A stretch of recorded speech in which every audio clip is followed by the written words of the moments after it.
Team India ఎందుకని అసలు trophy తీసుకోలేదు?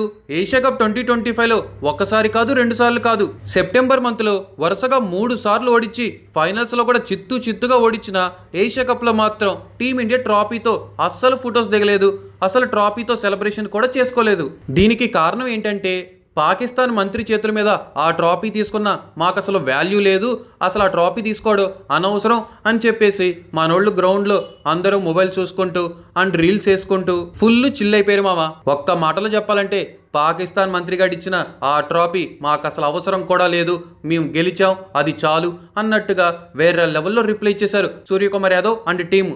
టాస్ టైంలో కూడా ఫర్ ద ఫస్ట్ టైం ఇద్దరు రిప్రజెంటర్స్ రవిశాస్త్రి గారేమో సూర్యకుమార్ యాదవ్ని ఇంటర్వ్యూ చేస్తూ వకార్ యూనిస్ ఏమో పాకిస్తాన్ కెప్టెన్ని ఇంటర్వ్యూ చేయటం ఇదే మొట్టమొదటిసారి.